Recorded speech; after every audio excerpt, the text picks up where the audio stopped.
За мэдрэмж гэсэн сэдвийг нэг хэлсээр ялах боломжгүй юм байна гэдгийг би ойлголоо. Тэгээд мэдрэмжийг анзаарч ажиглаж судлах ахаад нэг видео оруулах гэж бодлоо. Рилс чинь 90 секунд гэдэг. Тэгэхэд миний видео 5-10 минут болоод байгаа болохоор би тэгээд рилс гэхгүй видео л гэж хэлээд байгаа. За энэ бодол мэдрэмжийг анзаарч ажиглаж штэ. Тэгээд мэдрэмжээ ажиглаж анзаарч яхад яадаг вэ гэхээр заримдаа хүмүүс өөрийнхөө ямар мэдрэмж мэдэрч байгаагаа анзаардаг бодлоо хэлдэг гэсэн штэ. Коуч хүн болохоор яадаг вэ гэхээр хүний хараад мэдрэмжийг хараад байдаг. Ажиглаад байдаг анзаараад.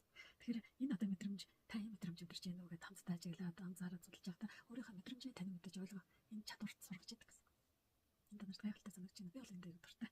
Дараа нь яадаг вэ гэхээр мэдрэмжийг ингээд ажиглаж яхад янз бүрийн зүйл хийж яхад хүн ингээд нэг адилхан төвшнөөрөө ярьдаг байхгүй. Зарим зүйл ярьж яхдаа баярлаад ирдэг. Зарим зүйл ярьж яхдаа гонигтай ирдэг. Тэгэхээр яг үг анзаарч ажиглах хэрэгтэй гэхээр өөр дээр ч юм өөр хүмүүс дээр ч юм өөрийнхөө хайртай хүмүүс дээр гэж үгүй. Тэр мэдрэмж тэр энерги яаж өөрчлөгдөж байгааг анзаар. Ямар нэгэн зүйл хийсэн чинь бодлого ширч иж бол. Нэг юм ойлгочод Эврика гэдэг ингээд гайхаад баярлж иж бол. Тэгсэж ямдаа гонигтай зүйл ярьж яхдаа гал ингээд ярмааргүй санагдаал билэсгүй болтаа цогтааж юм те. Энэ одоо ямар мэдрэмж юу болж байна гэд. Бид нар энэ нөгөө өөрийнхөө дийлэх юмудаа илэрхийлэхгүйгээс болоод анзаардаг болохоор өөрийгөө судалж таньж мэдчих чаддгүй. Нэг анзаарч судлахад ингээд хажууд нэг хүн байрлал гэсэн байдаг байхгүй те. Тэгээ коуч нар яадаг вэ гэхээр энэ одоо мэдрэмжийг анзаарчдаг, ажиглаждаг. Тэгээд судлахад бэлэн байдаг байхгүй те. Тэгээд энэ одоо мэдрэмжээ бид нар зүгээр ярьж иж болно, ярихгүй иж болно. Нүүрэн дээр нь биен дээр нь харсан дээр мэдрэгчдэг байхгүй. Та нар одоо чи Facebook дээр видео тардаг шүү дээ. Нэг хоёр охин дээр ингээд уцтайгаа ярьдаг. Тэгтээ эхлээд багтаа уцсан очиод тэгэхэд нөгөө нэг их төрлөө видеонууд хандалт их авах гэдэг юм яа. Тэгээ нөгөө тэгэхэд нөгдөг байхгүй те. Тэгэл тэр баг нь уцаачаал мэдрэмжэнд ямар байгааг та нар анзаарч байгаа маш их баяртай гоё. Нөгөө том их юм гэж хараад садаа гэд бай инээж байгаа харахдаг гэдэг ингээд үлэг байгаа зү инээж байгаа. Тэгсэн мэт л яаж намсгал гаргаад сэтгэлээ санаа болоод гэлэгэд яаж нэг санаа болчихж байгаа зү энерги өөрчлөгдөж чинь. Би анзаарч чинь ажиглаж чинь. Хүүхдүүдийн мэдрэмж яаж ямар нэгэн зүйл хэлэхээр яаж өөрчлөгдөж чинь анзаарч чинь гэдэг та нар анзаарч харах хэрэгтэй. Энийг хүүхдүүдээр анзаарч ажиглахын тулд тэр өөр дээр анзаарч ажиглаж сурах хэрэгтэй гэсэн. Өөрийнхөө анзаараад ажиглаад мэдрээд сурцсан мэдрэмжийнхаа эзэн нь болж чинь өөрийнхөө эзэн нь болж чинь гэсэн үг л дээ. Тэр бол гайхалтай чадвар гэсэн. Энэ одоо мэдрэмж нь ямар зүйл дээр илэрч байна гэдгийг анзаарч иж болно. Та нар өнөөдөр өөрийгөө ямар нэгэн зүйл ажиглаж анзаараад мэдрэмж яаж өөрчлөгдөж чинь хувирж байгаа гэдгийг анзаараа. За тийм тасалж бол тэгээрээ өөр дээр. Би яг дандаа таныг өөр дээр гэхээр та нар өөрийгөө ойлгохчвол бусдыг ойлгох гэсэн.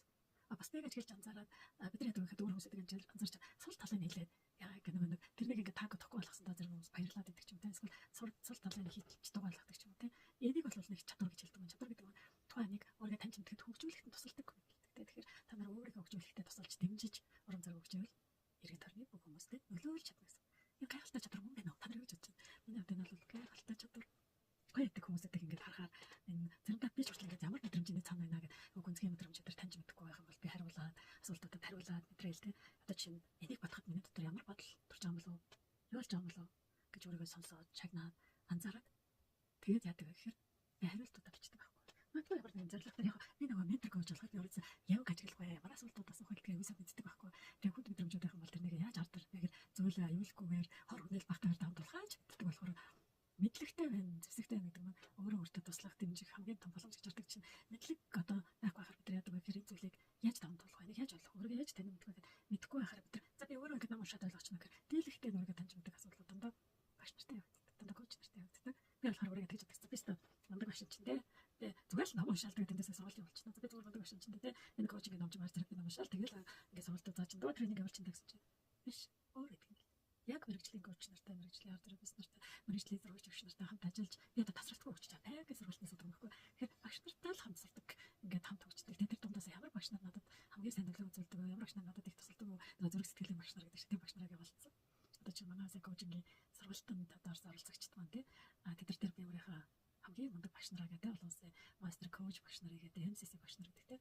Тэр багш нарыг Ирина Анянова гэдэг дэр багш гэдэг дууддаг. Тэгээд Галина Давиченко гэдэг Галя гэдэг багш нар багшийг аварч Ира багш маань болохоор хамтрах чадварыг би яг нэг зааж ирсэн тэр багш бүр нарийнгүй мастер класс зааж өгсөн. Бүр тийм одоо Галя багш маань бас л бүрэн дүрэн байдал гэж юу вэ гэдэг. Бол Галя багш маань бүрэн дүрэн байдал мэрэгжилтэн байхгүй бүрэн дүр төвшний. Тэгээд бүрэн дүрэн тал дээр нь бас өөрийнхөө мастер классаа дэмага явуулаад манай шамнар дээр өөрийнхөө мэдлэгээ хуваалцаж бидний соёлыг хүндэтгэж маш гайхалтай хичээлүүд явуулсан манай шамнар одоо хүртэл гайхаж бишрээд талархалж чад энэ хичээлүүдээ хиндэг үздэг хэрэгжүүлдэг гэж. Тэр өдрөлдөг нэг мастер багш нар болж ирлээ гэдэг нь тухайн багш нарын амьдралдаа хүрсэн чадваруудыг богино хугацаанд хөлөмжөд өгч найдварлаад энэ чадварыг эхнээсээ мэдээгүй байдаг. Энэ чадварыг олж мэдэхийн тулд маш их эрүүл хайгуулж өөрийгөө байг сайжруулж явж байгаа. Нэг чадварыг бүр тэр анзаарч хөгжүүлдэг жишээ нь одоо мэдрэмжийг одоо анзаарна, ажиглан судлана гэдэг чинь юу вэ? Тэгээ энийг чи яаж одоо амьдралд хэрэгжүүлж болох уу гэдгийг бол гайхалтай анзаарч ажигладаг тийм өндөр чадвартай багш нар гэсэн.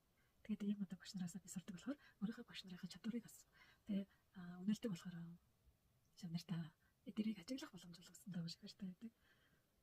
За та нар өөрсдийнхөө бас тэг амьдралдаа өөрийгөө таньж мэдчих чадаа ямар мэдрэмжүүдээ эргээд ингээд нэг дурсамжаа гэсэн хамбал бидний амьдралын зүрийн татаа дурсамжууд бас байна шүү дээ. Тэгэхээр зүрийн татаа мэдрэмжийн цаана юу байсан бэ? Эсвэл таг мэдрэмж байсан бол үүний цаана юу байсан бэ гэдээ судалж байхдаа та нар өөрийнхөө мэдрэмжийн энерги маань яаж өөрчлөгдөж хойш чинь гэдгийг анзаараарай тий. Зарим мэдрэмж маань магадгүй ингээд энэ зүйлийг ярьсан чинь бидний дуу хоолой сонирн болчихчих байна.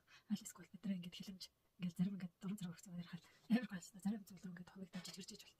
Зарим багш нар зарим хүмүүс харилцахаар ингээд тэлээд иж зарим хүмүүс тань нарыг жижигрүүлээ тумаад иж бол миний тийм нэг арт багцдаг шүү дээ. Амьдралын эзэн болох хохирогч гэдэг хичээлээ. Тэгтээ тэн дээр би ярьдагтай нэг цаас аваад би үзүүлдэг шүү дээ. Яаж ингээд хүүхдийн багаас нь хомж болох вэ те? Яаж ингээд тэлж болох вэ? Та нар өөрснөө ямар хагч байна гэдэг тийм хичээлээ. Тэгтээ тэрнийг бас орж үзээрэй. За тэгэд би та нар сая энэ одоо видеогоор энерги ажиглаар анзаараа.